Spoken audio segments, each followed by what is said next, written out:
자, 봅시다. 우리 지난 시간에 어디까지 이야기했었냐면은 이모군란까지 이야기를 했어요. 기억이 나시나요? 네. 구식군인들이 차별 대우에 불만을 품고 폭동을 일으켰어요. 그죠? 그러면서 흥선대원군이 잠시 권력을 잡았으나 누가 개입을 하게 되나요?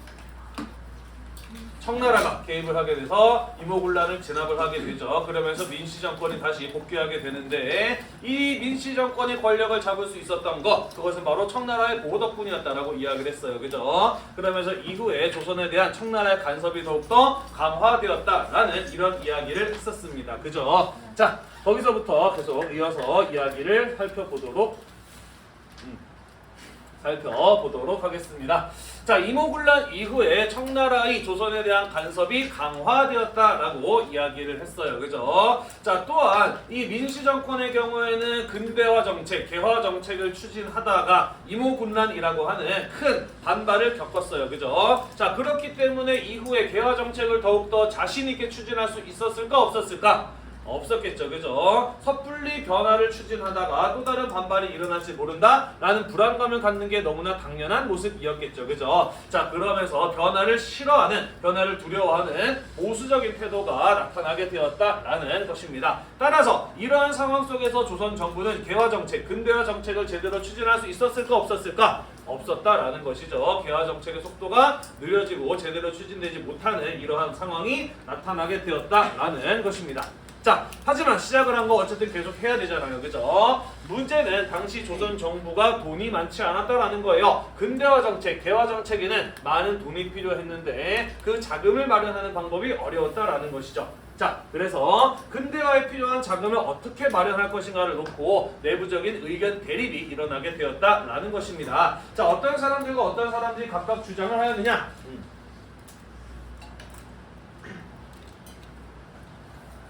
자, 급진개혁파의 경우에는 일본에서 차관을 도입하자라고 주장을 했어요. 차관이라고 하는 것은 외국으로부터 돈을 빌리는 것을 일컬어 차관이라고 이야기를 합니다. 자, 한편 이모군란이 끝나고 난 이후에 조선에 파견되었던 재정고문, 외교고문 이런 사람들 있잖아요. 그죠? 이런 사람들의 경우에는 어떤 것을 주장을 했느냐? 당 오전을 발행하자라고 주장을 했고 그것이 민씨 정권의 입장이었다라는 거죠. 자, 당 오전이라고 하는 것은 무엇이냐? 자, 우리 흥선대원군 배울 때 경복궁을 중건하려 했는데 돈이 없다 보니까 당 백전을 발행했다라는 거 배웠어요. 기억나나요?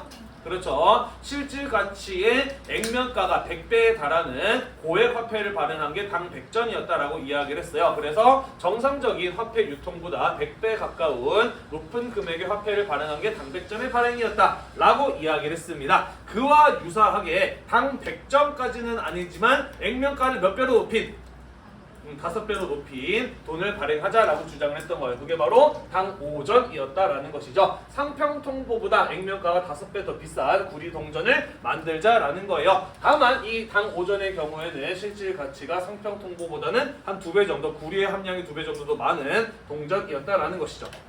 됐나요? 자, 급진개혁파의 경우에는요, 과거 당 100전을 발행했다가 어떤 일을 겪었나요? 물가가 상승하고, 그죠? 엄청난 경제적인 혼란 이런 것들이 벌어지게 됐어요. 그죠? 특히 뭐 위조 화폐 이런 것들이 많이 유통되기도 하였잖아요. 그죠? 자, 그래서 이러면 또 다시 분명히 어떤 경제적인 혼란이 일어날 것이다. 우리가 일본에 가서 돈을 빌려 올 테니 당 오전 같은 거 발행하지 말자라고 주장을 했습니다. 자, 그래서 좋아, 그럼 빌려올 수 있으면 한번 빌려와 봐라 라고 이야기를 했는데 일본에서 돈을 빌리는데 성공할 때 실패하였다. 실패하였어요. 그죠? 김옥균 같은 급진개혁파의 대표적인 인물들이 일본에 가서 차관을 도입하려 했습니다만은 당시 일본도 조선에 거액의 돈을 빌려줄 만한 여유는 없는 상태였다라는 것이죠. 자, 그래서 일본에서 차관 도입에 실패했습니다. 자신 있게 차관을 도입해 오겠다고 해서 떠났는데 빈손으로 돌아왔어요. 그죠? 자, 그러다 보니 이 급진개혁파들의 영향력, 이 사람들이 뭔가를 하자라는 주장, 이런 것들이 조선 정부에서 더 잘 먹히게 됐을까? 잘 안 먹히게 됐을까? 안 먹히게 됐겠죠. 그죠? 자, 급진개혁파들은 일본에서 차관 도입에 실패하게 되면서 조선 정부 내에서 그들의 입장이 크게 약화되었다라는 것이죠. 그러면서 근대화 정책에 있어서 주도권을 잃어버리는 이러한 상황에 놓이게 되었다라는 것입니다. 자, 급진개혁파의 경우에는 기존의 조선 정부가 하고 있었던 근대화 정책들도 좀 더 속도가 빨라져야 된다라고 생각했던 사람들인데 이모군란 이후에 근대화의 속도가 더욱더 느려졌을 뿐만 아니라 자신들이 생각하는 대로 근대화를 추진해 나가기 어려운 상황에 처하게 되었다라는 것이죠. 자, 그러다 보니 김옥균을 비롯한 급진개혁파들의 경우에는 이러다가 조선의 근대화가 실패할지도 모른다. 청나라의 영향력이 더욱더 강해지게 되면서 청으로부터의 자주 독립에는 실패할지도 모른다라는 이러한 위기감을 겪게 되었다라는 것이죠. 이해가 되시나요? 그래서 우리가 생각하는 대로 근대화 정책을 추진해 나가기 위해서는 뭔가 비상한, 뭔가 특별한 수단을 동원할 필요가 있지 않을까라는 이런 생각을 하게 되었다라는 것입니다. 자, 그런데 이러한 생각을 하던 중에 급진개혁파에게 이거는 찬스야, 기회야 라고 생각할 만한 사건이 벌어지게 됩니다. 그것은 바로 무엇이냐면 청프 전쟁이었어요. 청나라랑 누가 전쟁을 한? 프랑스가 어디를 놓고? 베트남을 누가 차지할 것인가를 놓고 벌였던 전쟁이 바로 청프 전쟁이었다라는 것이죠. 자, 청나라의 경우에는요, 근대화 정책을 추진하면서 어디와 어디를 식민지로 만들 계획을 가지고 있었다라고 이야기를 했나요? 바로 조선과 베트남이었어요. 가장 가깝고 가장 오랫동안 알아왔고 또 가장 기존에 강한 영향력을 가지고 있었던 조공과 책공의 관계를 맺고 있었던 조선과 베트남을 식민지로 만들려고 하였죠. 조선에서는 누구랑 경쟁을 하고 있었나요? 일본과 경쟁을 하고 있었고 베트남에서는 프랑스랑 경쟁을 하고 있었던 것이죠. 그리고 1884년에 청프 전쟁이 벌어지게 된 겁니다. 10년 뒤에는요, 청일 전쟁이 벌어지게 되죠. 그리고 청프 전쟁에서도 청나라가 패하고 청일 전쟁에서도 청나라가 패하면서 조선과 베트남을 식민지로 만들겠다는 목표는 모두 실패로 끝나게 됩니다. 자, 어쨌든 이 베트남에서 프랑스와의 전쟁이 벌어지게 되면서 군사력이 부족하게 되었어요. 그래서 조선에 머무르고 있었던 청나라의 정예 병력 가운데 절반 정도를 베트남으로 보내게 됩니다. 자, 조선에 머무르던 청나라 군대가 한 3,000명 정도 있었는데 그 중에 한 1,500명 가량이 베트남으로 이동을 하게 되었어요. 이것이 의미하는 바는 무엇인가요? 조선에 대한 청나라의 압박의 힘이 그렇죠, 절반 정도로 줄어들게 되었다라는 것이죠. 자, 이것을 보고 급진개혁파는 어떤 생각을 했을까? 청나라를 몰아낼 수가 있다면 지금이 절호의 기회다 라고 생각을 했던 것이죠. 그래서 청나라를 몰아내고 우리가 주도하는 제대로 된 근대화 정책을 한번 추진해보자 라는 이러한 생각을 하게 되었다라는 것입니다. 문제는요, 급진개혁파라고 불리는 사람들이 기껏해야 몇 명 안 되는 소수의 지식인에 불과했다라는 것이죠. 자기들만의 힘으로 남아있는 청나라 군대를 전부 다 몰아내고 정권을 장악하는 일이 가능했을까 불가능했을까? 불가능했다라는 거죠. 누군가의 힘을 빌릴 필요가 있었다라는 겁니다. 그래서 누구에게 도움을 요청했다? 일본에게 도움을 요청했다라는 것이에요. 일본 공사를 찾아가서 우리가 이러이러한 계획을 가지고 있다라고 이야기를 했고 일본 공사의 경우에는 그들이 필요로 하는 돈과 군사력을 지원해 주겠다라고 약속을 했던 것이죠. 자, 그래서 김옥균을 비롯한 급진개혁파들의 경우에는 일본의 이러한 지원 약속을 철석같이 믿고 뭔가 비상한 정치적인 사건을 일으키게 되었으니 그게 바로 갑신정변이라고 하는 사건이었다라는 것이죠. 자, 여기서 일본은 왜 이런 급진개혁파들의 정변을 도와주겠다라고 약속을 했을까? 이유는?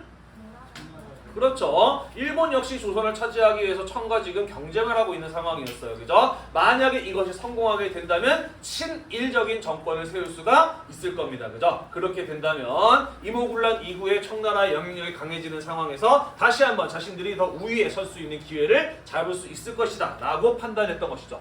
됐나요? 자, 그래서 급진개혁파가 기존의 정부의 고위 관리들을 제거하고 자신들이 권력을 장악할 수 있는 절호의 기회로 생각했던 것은 언제였냐면 바로 우정총국의 개국 축하연이었습니다.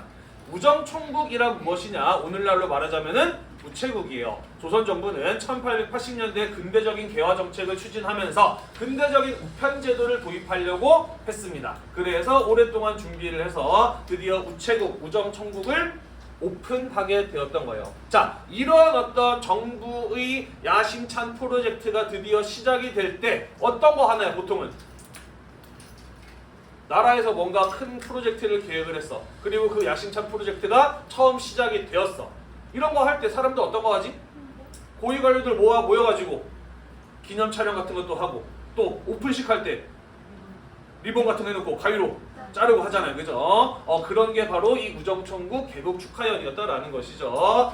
이 우체국 제도, 우편 제도를 시작하는 것을 축하하기 위해서 이 자리에는 조선의 고위 관리들이 대부분 모이는 장소이자 축하연, 축하 파티였다라는 것이죠. 그래서 여기에 고위 관리들이 모두 다 모일 것이기 때문에 여기를 습격을 하면 한 번에 자신들의 마음에 들지 않는 사람들을 싹 다 죽일 수가, 제거할 수가 있는 겁니다. 그죠? 자, 그래서 우정총국 개국 축하연에 모였던 반대 세력들, 민씨인파의 권력자들을 이 파티를 계기로 제거해 나가는 그런 어떤 일을 벌이게 됩니다. 되셨나요? 네. 자, 그리고 조선은 왕조 국가였기 때문에 어쨌든 모든 정치 권력은 누구에게 있어요? 왕에게 있어요. 그죠? 자신들이 원하는 대로 정치적인 상황을 이끌어 나가기 위해서는 일단은 왕을 무력화시켜야 됩니다. 그죠? 자, 그래서 어떠한 방법을 썼느냐? 당시 고종과 왕비 민씨는 창덕궁에 머무르고 있었어요. 그래서 미리 준비했던 폭탄을 빵 하고 터뜨립니다. 갑자기 폭탄 터지는 소리가 나니까 왕과 왕비는 깜짝 놀랐겠죠. 그죠? 무슨 일이야? 하고 당황하고 있을 때 급진 계합파들이 가서 이렇게 이야기를 합니다. 전하, 큰일 났습니다. 지금 청나라의 공격이 시작이 됐어요. 얼른 몸을 피하셔야 됩니다. 라고 이렇게 이야기를 해요. 살짝 이상했어요. 우리 정권은 청나라의 보호를 받고 있는 정권인데 왜 청나라가 우리를 공격하지? 라는 그런 어떤 생각을 살짝 했다고 해요. 그런데 지금 폭탄 터지는 소리가 들렸고 뭔가 상황이 어수선하니 일단 몸을 피하고 봐야 되겠다라고 생각을 했던 겁니다. 자, 그래서 급진 계합파들이 안내하는 대로 창덕궁에서 경우궁으로 고종과 왕비 민씨는 피신을 하게 됩니다. 자, 왜 창덕궁에서 경우궁이라고 하는 곳으로 옮겼느냐? 창덕궁은 넓어요. 경우궁은 작습니다. 다시 말해서 소수의 계합파들이 이런 청나라의 공격을 막아내기에 좋은 것은 이 경우궁이었던 것이거든. 그래서 자신들이 상황을 유리하게 이끌어 나가기 위해서 왕과 왕비를 경우궁으로 피신시켰으니 그게 바로 음력 10월 17일의 일이었다라는 것이죠. 자, 그렇게 창덕궁을 장악했던 계합파, 급진 계합파들의 경우에는 그 다음날 이른바 개화당 정부라고 하는 것을 수립을 합니다. 자신들이 주도해 나가는 새로운 근대적 정권인 개화당 정부라고 하는 것을 세웠다라는 것이죠. 그러면서 앞으로 우리나라는 이러한 개혁을 시행해 나가겠다라고 하는 14개의 항목으로 이루어진 이른바 14개조 개혁 정각이라고 하는 것을 발표를 해요. 이 내용을 살펴보면은 급진 계합파가 조선이라는 나라를 어떻게 바꾸고 싶었는가가 잘 드러나 있습니다. 자, 선생님이 나눠드린 프린트를 보시면은 구체적인 내용들이 몇 가지가 나와 있는데 함께 살펴보도록 합시다. 자, 정치 분야에서 1번 흥선대원군을 빠른 시일 내에 모셔올 것. 빠른이라고 해야하네. 빠른이라고 붙여주셔야 돼요. 빠른 시일 안에 모셔올 것. 그리고 조공의 허례를 폐지할 것이라고 되어 있어요. 조공과 책봉 관계가 같이 가짜로 하는 의식과 예절 같은 것들을 없애버리자라고 주장을 했습니다. 이것은 이 사람들이 무엇을 목표로 삼았다라는 것을 알 수 있나요? 청나라와 맺고 있었던 4대의 관계를 폐지하고 조선이 자주적인 독립국가로 거듭날 것을 계획을 하였다라는 것을 알 수 있는 부분이다라는 것이죠. 되셨나요? 무슨 소리인지 이해가 안 돼요? 지금까지 조선과 청나라는 조공과 책봉의 관계를 맺어왔어. 그렇지? 그리고 청나라는 그것을 활용해서 조선에 대한 개입을 하였고 간섭에 대한 능력을 키워가고 있는 상황이었어. 그러니까 청에 대한 4대 관계를 없애자라고 하는 것은 이후에 조선은 청나라의 간섭을 배제하고 자주적인 독립국가로 거듭나자라고 하는 목표를 세운 것이라고. 이해되죠? 자, 두 번째, 문벌을 폐지하여 인민이 평등한 권리를 갖는 제도를 마련하고 능력에 따라 관리를 임명할 것이라고 되어 있어요. 인민, 사람과 백성이 평등한 권리를 갖는 제도를 마련하고 라고 되어 있어요. 그죠? 인민평등권의 확립, 좀 더 강하게 이야기하자면 신분제를 어떻게 하겠다? 없애겠다, 폐지하겠다라는 것을 말하는 것이죠. 그죠? 자, 그러면서 이제 파벌이 아니라 양반이냐 쌍놈이냐 이런 게 아니라 능력에 따라서 재능을 가진 사람들을 관리로 등용하겠다라는 이런 어떤 계획을 발표한 것이다 라고 보면 된다라는 것이죠. 자, 13번 보시면은 대신과 참차는 매일 한문 안의 의정소에서 회의를 하여 완전히 결정한 다음 정령을 반포 시행할 것이라고 되어 있어요. 무슨 말이냐면은 지금까지 모든 정치적 결정은 누구의 손에 의해서 이루어져 왔나요? 왕의 손에 의해서 이루어져 왔어요. 그런데 의정소라고 하는 곳에서 대신과 참찬이라고 하는 고위 관리들이 회의를 통해서 정치적인 결정을 해 나가겠다라는 것을 계획을 하였다라는 거예요. 그래서 고위 관료들에 의해서 정치적 결정이 이루어지는 제도, 우리는 그런 것을 내각제도라고 하는데, 이러한 제도를 확립하겠다, 왕주 국가에서 점차 근대적인 정치 제도를 가진 나라로 발전해 나가겠다라는 계획을 발표한 것이다 라는 거예요. 되셨나요? 네. 자, 그 다음 밑에 12번 보도록 할게요. 국내 재정에 관한 것은 모두 호조가 관할하고 그 밖의 재정에 대한 관서는 모두 없앨 것이라고 되어 있습니다. 요거는 재정의 일원화를 목표로 삼았음을 알 수 있는 부분이에요. 뭔 소리냐면은 기존의 조선 정부에서는 나라의 돈을 관리하는 부서가 여기저기 많았어요. 그러다 보니까 돈 관리가 효율적으로 되지 않았다라는 것이죠. 뿐만 아니라 여기저기서 돈이 새는 일들, 부정부패를 일삼기가 굉장히 용이했다라는 겁니다. 그래서 모든 돈 관리를 한 곳에서 하겠다, 호조라고 하는 한 곳에서 하겠다라고 하는 것을 계획하였다라는 것이에요. 이해되셨나요? 갑자기 생각이 나네요. 우리 그런 얘기를 많이 하지. 결혼하고 나면은 아빠가 버는 돈, 엄마가 버는 돈 따로따로 관리하는 게 아니라 모두 한 사람이 관리해야 된다라는 이런 얘기를 많이 하죠. 그죠? 나는 일정 부분 동의를 해. 돈 관리를 하려면 한 사람이 해야 되는 건 맞아. 그래야 좀 더 많은 금액을 저축할 수 있고 좀 더 많은 투자 수익을 올릴 수 있다는 거는 맞는데, 사실 그러다 보면은 돈 관리 안 하는 사람은 굉장히 비참한 삶을 살아요. 그렇지 않나요? 이런 거 광고에서 좀 나오지 않아? 남편이 이렇게 마트에 같이 장을 보러 갔는데 이것저것 주워 담으니까 와이프가 내려라 하고서 찰싹 때리고 막 이런 거 있잖아, 그지? 그죠? 돈은 자유예요, 여러분. 돈이 없으면은 자기 주도적인 결정을 할 수가 없습니다. 나중에 여러분들이 언제 결혼하게 될지, 또 그때 당시에 또 어떤 모습일지 모르지만은 각자 돈을 벌더라도 반드시 자기의 경제권을 가질 필요가 있어요, 여러분. 네, 갑자기 이런 얘기 왜 하는지 모르겠네. 자, 아무튼 호조에서 재정을 일원화하겠다라는 그런 내용들이 들어가 있습니다. 경제 3번 보도록 할게요. 지조법. 조세, 그러니까 이제 토지제도, 땅에다가 세금을 부과하는 법을 개혁을 해서 관리들의 부정을 막고 백성을 보호하며 재정을 넉넉히 할 것이라고 되어 있습니다. 세금 제도의 개혁을 통해서 백성들의 삶을 안정시키겠다라는 이야기를 하고 있는 거예요. 자, 여기서 우리가 중요한 부분들은 어떤 부분들이냐? 선생님이 파란색으로 붉은 표시를 해놓은 부분들이 중요하다라는 거죠. 전통적인 청나라와 조금과 책봉의 관계를 없애겠다. 백성들이, 모든 사람들이 평등한 세상을 만들겠다. 국왕이 아니라 고위 관료에 의해서 정치적 결정이 이루어지는 근대적인 정치제도를 도입을 하겠다. 재정을 일원화하겠다. 이런 어떤 부분들이 중요하다라는 거예요. 이런 것들을 보면은 이 급진 개화파들이 어떤 나라와 같은 근대적인 개혁을 통한 국가의 개혁을 꿈꿨다라고 볼 수 있을까? 그렇죠. 메이지 유신은 일본은 메이지 유신을 통해서 신분제도를 폐지하고 정치와 사상을 포함한 급진적인 근대적 개혁을 추진했잖아요. 그죠? 바로 이 급진개혁파들의 경우에는 그러한 일본의 메이지 유신을 모델로 한 근대 국가를 건설하고자 급진적인 개혁을 시도한 것이다. 그게 바로 갑신정변이었다라고 평가를 볼 수가 있겠네요. 그죠?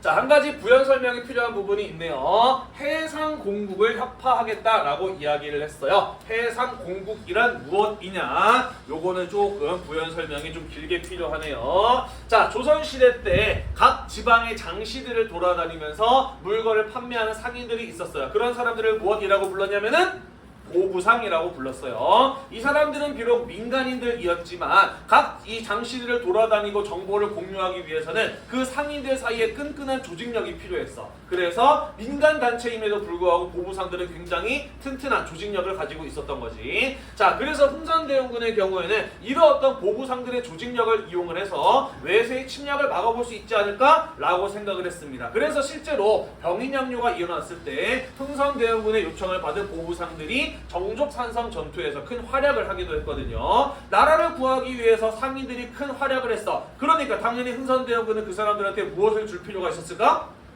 나라를 구하기 위해서 열심히 싸웠으니까 그에 대한 어떤 보상을 줄 필요가 있었잖아요. 그죠? 자, 그래서 보부청이라고 하는 관청을 만들어서 나라에서 보부상들의 상업활동을 보호해주고 또 보부상들을 통제하는 수단으로 활용을 하기도 했습니다. 다시 말해서 나라에서 보부상들의 상행위에 대한 특권을 인정해주면서 그 사람들을 보호해주게 되었다라는 것이죠. 이해가 되나요? 네, 그러면서 보부상들의 경우에는 나라를 위한 친정부적인 단체로 활동을 하는 이런 모습을 보이게 됩니다. 그런데 강화도 조약이 체결되고 난 이후에 일본 상인들이 들어오게 되면서 이러한 보부상들의 활동이 어려워지게 되었어요. 일본 상인들과 경쟁하다 보니까 보부상들이 장사하기가 어려워졌어. 그래서 보부청이라고 하는 관청을 해상공국으로 업그레이드를 하면서 이 보부상들의 돌아다니면서 장사할 수 있는 권리를 더욱더 보호하고자 하였다라는 것이죠. 이해가 되시나요? 급진개화파들의 경우에는 이러한 제도적인 장치들이 사실은 자유로운 상업활동을 방해하고 조선 경제를 발전시키는 데에는 걸림돌이 된다라고 판단했던 거예요. 그래서 해상공국을 혁파하겠다라는 이런 어떤 발표들을 한 겁니다. 이해되시죠? 자, 우리가 앞으로 여러 개혁들을 배워나갈 거예요. 동학농민운동 이후에 전개되었던 가복을미개혁에 대해서 배울 것이고 대한제국 시기에 이루어졌었던 광무개혁에 대해서 배울 것이고 여러 개혁들에 대해서 이야기를 할 텐데 해상공국의 혁파 이런 단어를 보면은 아 이거는 뭐구나 언제만 나오는 얘기다. 해상공국 혁파하자는 얘기는 언제만 나오는 얘기다? 갑신정변 때만 나오는 얘기다. 해상공국의 혁파라는 단어를 보면은 아 이것은 갑신정변이라고 하는 것을 짚어내는 키워드구나 라고 여러분들이 알아보면 된다라는 거예요. 되셨나요? 나중에 독립협회 배울 때 황국협회라는 거 나올 텐데요. 그 해상공국이 또 황국협회로 이어지게 되는 거거든요. 보부상자 단체 뒤에 가서 다시 한번 이야기를 할 겁니다. 됐나요? 네, 그래서 갑신정변은 메이지 유신을 모델로 한 근대 국가를 건설하기 위한 급진개화파들이 일종의 반란이었다라고 이렇게 보시면 된다라는 거죠. 자, 그런데 이러한 갑신정변은 성공했을까 실패했을까? 실패했어요. 왜 실패하게 되었는지 그 과정을 같이 한번 살펴보도록 합시다. 자, 청군의 공격을 받았다고 해서 경우궁으로 피신했던 왕과 왕비 가만 돌아가는 상황을 보니까 뭔가 이상한 겁니다. 분명히 자신의 가족들이 고위 관료들인 사람들이 있는데 우정총국 개국 축하연에 의해서 제거가 된 거예요. 몇몇 사람들이 연락이 안 되는 겁니다. 청나라 군대가 공격을 했다라고 했는데 처음에 청도궁에서 폭탄 몇 개 터지고 말고는 그 뒤에 별다른 소란이 일어나지를 않아요. 그래서 지금 돌아가는 거 보니까 원래 주변에 있었던 고위 관료들은 안 보이고 급진개화파들만 왔다 갔다 하는 모습들이 보이는 겁니다. 이거 뭔가 이상하다. 얘네가 뭔가 일을 꾸몄고 사건을 저질렀구나 라는 것을 명성하고 훗날에 명성하고 왕비 민씨는 눈치를 채게 됩니다. 자, 이 민씨와 민씨 정권들을 보호해주고 있었던 세력은 누구였어요? 바로 청나라였어요. 그죠? 그래서 다시 한번 청나라에게 도움을 요청하는 한편 나는 너네들의 말을 듣지 않겠어 라고 이야기를 하면서 넓은 창덕궁으로 다시 돌아가 버리고 맙니다. 자, 그래서 급진개화파들의 경우에는 소수의 병력으로 방어하기 좋은 경우궁에서 창덕궁으로 옮겨가게 되면서 불리한 위치에 놓이게 되었다라는 것이에요. 자, 한편 민씨 일파에 연락을 받은 청나라 군대가 공격을 해오게 됩니다. 자, 이 갑신정변을 주도했던 급진개화파가 사실 누구만 믿고 일을 저질렀어요? 일본의 군사적 지원만 믿고 일을 저질렀어. 그지? 자, 그러는 당시 조선에 머무르고 있었던 일본군의 규모는 그다지 많지 않았어요. 청나라 군대랑 싸우면은 지겠다 라고 생각을 했습니다. 자, 그래서 군사적 지원을 약속했던 일본 공사 불리한 상황으로 돌아가는 것이 감지가 되자 철수를 지시해서 이 갑진정변을 주도했던 급진개화파들의 약속을 어기고 일본으로 돌아가 버리고 맙니다. 자, 이 갑신정변을 주도했던 소수의 개화 지식인들의 경우에는 청나라 군대를 막아낼 수 있는 능력이 있어요? 없어요? 없어요. 그죠? 일본이 지원을 철수하자 이들도 스스로 막아낼 능력이 없음을 깨닫고 일본으로 망명을 해버리게 되면서 개화당 정부는 무너지게 되고 갑신정변이라고 하는 근대적 개혁 시도는 실패로 끝나게 되었다라는 것입니다. 되셨나요? 네, 그래서 이런 갑신정변은 권력을 잡은 지 3일 만에 실패로 끝나게 되었다라는 것이고 이러한 혼란이 벌어지는 중에 일본 공사관이 불타는 이런 어떤 피해를 겪기도 합니다. 일본 입장에서는요. 자, 그래서 갑신정변이 끝났습니다. 이번에도 누가 민씨 정권을 구해줬나요? 청나라가 민씨 정권을 구해줬어요. 그죠? 앞으로 청나라의 영향력이 더욱더 커져갈 것은 불보듯 뻔한 일이에요. 그죠? 자, 그래서 일본은 이런 상황에서 가만히 있으면 안 되겠다라고 생각을 했어요. 그래서 조선 정부에게 우리가 이런 일이 벌어지는 동안 일본 공사관이 불탔으니 당신들이 피해를 배상해내라 라고 이렇게 요구를 합니다. 고종 입장에서는 어이가 없어요. 그죠? 애당초 니네가 급진 계약파들을 지원해주겠다고 약속을 하는 바람에 이런 사단이 난 건데 너네에게도 책임 있으면서 왜 우리한테 물어대려고 하냐? 라고 항의를 했습니다. 사실 맞는 말이죠. 그죠? 자, 하지만 일본은 여기서 우리가 밀리면은 청나라한테 아예 밀려버릴지도 모른다 라고 생각을 해서 이계대대의 병력 군대를 보내고 7척의 군합을 앞세워서 힘으로 밀어붙입니다. 약한 나라의 서러움이죠. 이런 어떤 일본의 군사적 압박에 못 이겨서 결국에는 조선과 일본 사이에서 이른바 한성조약, 서울에서 조약을 맺어서 한성조약이라고 해요. 한성조약이 맺어지게 됩니다. 사실 조선이 사과할 이유 있어요? 없어요? 없어요. 하지만 조선은 사과를 했고요. 일본 공사관이 불탄 것에 대한 배상금을 지불하고 공사관을 다시 지을 돈, 신축비 같은 것을 지불할 것을 부담하게 됩니다. 힘없는 나라의 서러움이죠. 그죠? 자, 한편 갑신정변이라는 사건으로 인해서 청나라와 일본 군대가 싸웠어요? 싸우지 않았어요? 싸우지는 않았어요. 하지만 두 나라의 군대가 충돌할 뻔 했습니다. 그죠? 자, 그래서 청나라 일본 사이 협상이 이루어지게 돼요. 그게 바로 무엇이냐면 텐진 조약이라고 하는 겁니다. 앞으로 조선에서 우리 두 나라의 군대가 충돌할 만한 일은 좀 피하도록 하자. 그래서 조선에서 청나라와 일본 양쪽 모두 군대를 물리도록 하자라고 이렇게 합의를 보게 돼요. 그게 바로 텐진 조약입니다. 그런데 만약에 이 조선에서 활동하고 있는 청나라 사람들이나 일본 사람들을 보호하기 위해서 군대를 보내야 될 일이 있을 때는 어떻게 할 거냐? 그러면은 상대방에게 먼저 통보를 하고 군대를 보내도록 하자라는 데에 대해서 합의를 하게 됩니다. 그게 바로 무슨 조약이었다? 텐진 조약이라고 하는 것이었다.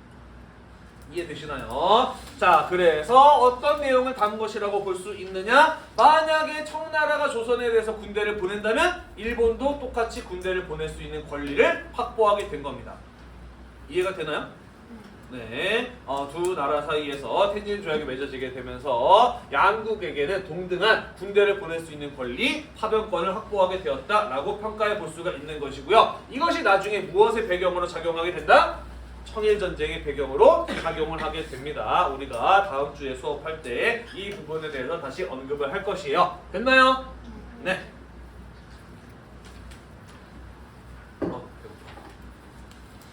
넘어갑시다. 자, 갑신정변에 대해서 평가를 해보도록 할게요. 갑신정변은 최초의 근대적 정치개혁 시도였다, 운동이었다라고 볼 수가 있겠네요. 청나라의 간섭을 물리치고 자주적인 근대 국가를 수립하려 한 시도였다라고 평가를 해볼 수가 있겠습니다. 다만 그러한 시도가 성공하기 위해서는 무엇이 필요했느냐? 좀 더 많은 사람들이 그러한 개혁에 공감을 해서 많은 사람들이 동참을 해서 그러한 어떤 개혁의 시도를 이뤄낼 수 있는 실질적인 힘을 가질 필요가 있었다라는 것이죠. 다만 이 갑신정변을 주도했던 소수의 지식인들은 그럴 만한 힘이 가지고 있지 않았다라는 거예요. 그러다 보니까 누구에게 의존했다? 일본에게 의존했고, 그죠? 일본이 그 지원을 철수하게 되었을 때 자신들이 생각했던 개혁을 시도해 나갈 수 있는 힘을 더 이상 갖지 못했던 것이 실패의 원인이었다라고 볼 수가 있는 것이죠. 그러면 어떻게 하면 좀 더 많은 사람들을 이러한 어떤 개혁 시도에 끌어들일 수 있었을까? 우리나라가 왜 이런 개혁이 필요한지를 많은 사람들에게 설득을 하고 함께 합시다 라고 함께 움직임을 만들어 나갈 필요가 있었다라는 것이죠. 하지만 당시 조선의 많은 사람들, 대다수의 관료나 백성들의 경우에는 이러한 것들에 대해서 공감을 하고 있어도 하지 못했다, 하고 있지 못했다라는 거예요. 그러다 보니 그들의 힘을 이용할 수가 없었던 것이고 일본에 의존했던 것이고 실패하였다라고 평가해 볼 수가 있다라는 것이죠. 이해가 되시나요? 자, 그래서 일본으로 망명했던 이 갑신정변의 주역들 가운데 일부는 목숨을 잃기도 하고요. 일부는 살아서 다시 돌아오게 되는데 이후에 살아서 돌아왔던 이 사람들 같은 경우에는 갑신정변의 실패를 반성을 하고 이른바 독립협회라고 하는 것을 만들어서 좀 더 많은 사람들을 근대적 개혁에 동참시키고자 하는 민중계몽운동 이런 것들을 벌이게 됩니다. 나중에 독립협회 수업할 때 다시 한번 이야기를 할 것이에요. 되셨나요? 네. 자, 갑신정변이라고 하는 상황에서 또 다시 민씨 정권을 보호해준다라는 누구였어요? 청나라였어요. 그렇기 때문에 청나라의 이 조선에 대한 영향력은 더욱더 어떻게 될 수밖에 없었다? 커질 수밖에 없었다. 조선에 대한 내정 간섭은 더욱더 심화되었다라는 것이죠. 자, 그러면서 시간이 지나면 지날수록 점점 더 조선을 둘러싼 청나라와 일본 간의 대립은 심해지게 되었다라는 것이고 이 또한 청일전쟁이 일어나게 되는 중요한 배경으로 작용하게 되었다라는 것이에요. 알겠죠? 네. 넘어갈까요? 네. 자, 그런데 청나라의 간섭이 너무 심해지다 보니까 사실 그들의 보호 속에서 권력을 잡고 있었던 조선 정부의 경우에도 살짝 불안해지는 겁니다. 이렇게까지 청나라의 힘이 우리나라에서 강해지는 게 과연 우리에게도 좋은 일일까? 이게 좀 아닌 것 같다라는 생각이 드는 거죠. 그래서 어떻게 하면 청나라의 힘을 좀 약화시킬 수 있을까? 청나라를 견제할 수 있을까를 고민하게 됩니다. 사실 가장 좋은 방법은 우리나라가 스스로 힘을 길러서 청의 지배력으로부터 벗어나는 것이었지만 사실 현실적으로 그러기 좀 어려웠어요. 그죠? 그래서 또 무엇 하려는 시도를 하느냐? 또 다른 외세에게 의존을 해서 또 다른 외세에게 의존해서 청의 영향력을 약화시키려는 시도를 하였다라는 것이죠. 누구랑 비밀리에 손을 잡으려고 했느냐? 청나라가 지금 제일 경계하고 있는 나라 누구였어요? 바로 러시아였어요. 그죠? 그래서 비밀리에 청나라 몰래 러시아를 끌어들여서 청나라를 간섭에 좀 약화시키려고 했습니다만은 중간에 러시아를 끌어들이려고 했던 시도를 청나라에게 들키게 됩니다. 그래서 청나라의 방해로 이마저도 실패를 하게 돼요. 조선은 러시아를 견제하기 위해서 조로 수어 통상 조약을 맺고 난 이후에 원산만 일대를 빌려주고 러시아의 군사 교관을 조선에 파견시켜서 청나라를 견제하려고 했어요. 이른바 조로 밀약, 조선과 러시아 사이에 비밀 조약을 체결하려고 했는데 그게 청나라한테 사전에 발각되는 바람에 실패로 끝났다라는 얘기인 거예요. 이해되시나요? 네. 자, 그래서 조선은 러시아를 끌어들이려 하였다가 실패했다라는 겁니다. 이 소식이 알려지게 되자 깜짝 놀란 나라가 있었어요. 그 나라가 바로 어디였느냐? 영국이었습니다. 왜냐면은 러시아를 무척이나 싫어하는 나라, 러시아가 남쪽으로 내려오는 것을 어떻게든 막으려고 하는 나라가 있었어요. 그게 바로 영국이었습니다. 왜냐면은요, 영국은 섬나라고요. 영국이 당시 세계의 질서를 주도권을 장악할 수 있었던 가장 중요한 이유는 뭐냐면은 당시 영국은 세계 최대의 해군력을 가지고 있는 나라였어. 그리고 러시아도 바다로 진출하고 싶은 마음이 굴뚝 같았는데 쉽지 않았어요. 왜냐면은 러시아는 북쪽에 있는 나라예요. 추운 나라예요. 그러다 보니까 겨울만 되면 바다가 얼어. 그래서 배를 띄우기가 어려웠어요. 그래서 어떻게 하면 남쪽에 얼지 않는 항구, 부동항이라 그러는데 얼지 않는 항구를 확보할 수 있을까 늘 고민이 많았던 겁니다. 그래서 조선에서 원산만이라고 하는 얼지 않는 항구 지역을 러시아한테 빌려주고 러시아를 조선으로 끌어들이고 했다는 것이죠. 만약에 이게 성공했다면 영국 입장에서는 굉장히 난처해질 수도 있었다라는 겁니다. 그래서 영국은 러시아가 조선으로 내려오는 것을 막기 위해서 어디를 점령을 하느냐? 우리나라의 거문도를 점령해버려요. 그게 1885년에 일어났던 일입니다. 이른바 거문도 사건이라고 하는 것이었죠. 이해되시나요? 네. 조선 정부는 깜짝 놀랍니다. 왜 영국이라는 나라가 갑자기 우리나라의 거문도를 점령을 했을까? 이 문제를 어떻게 하면 좋을까? 청나라한테 도움을 요청하게 됩니다. 사실 청나라 입장에서는 조선의 숟가락을 얻는 나라가 많아지면 좋을까 싫을까? 썩 좋지 않아요. 그죠? 그래서 영국과 러시아를 설득을 하게 되는 것이죠. 자, 그래서 러시아는 조선에 진출하지 않겠다라고 약속을 하게 되는 것이고 그 약속을 믿고 영국 군대는 거문도에서 22개월 만에 철수를 하게 되어 이 사건이 무엇이었다? 거문도 사건이었다라는 것이에요.